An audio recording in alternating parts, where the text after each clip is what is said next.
شو اللي صار؟ جاي نخدم على روحي صباح كالعاده، دونك مع العشرة غير درجين في الطريق ما فما سياره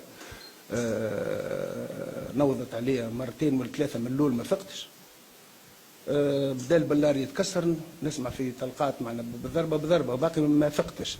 دونك زاد البلار نتاعي يتكسر، تلفت للريتروفيزور نغزر شخص خارج من السياره ما عنده بندقيه ولا مسدس وقاعد ينوض عليا.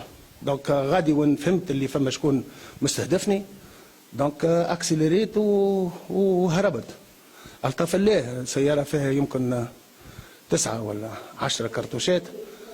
الطف الله معجزه اللي صارت اليوم، تنجم تقول معجزه، خاطر نوض عليه يمكن يجي 6 ولا 7 كرتوشات واني مش فايق، مانيش مستهدف، ما عملت العيب مع حد، ما عنديش اعداء، اني راجل مسالم ونحب الناس الكل، نحب خير للبلاد، ما عملتش حتى حاجه تشين لا الشخص ولا المنظمه ولا الحزب ولا لاي كان في البلاد هذه، ما نحسش روحي مستهدف.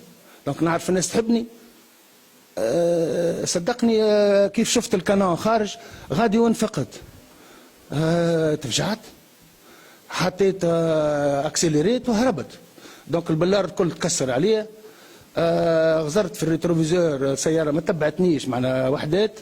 دونك خيرت باش ندور ونجي للمصنع نتاعي. دوما دخلت للمصنع، كلمت وزير الداخليه وكلمت الناس المسؤوله.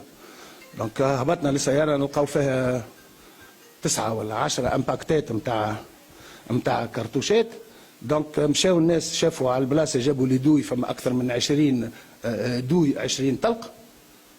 سيد وزير الداخليه يقول لي اكثر من 30. فهمش علاش شكون رضا شرف الدين باش نستهدفوه ب 30 كرتوشه.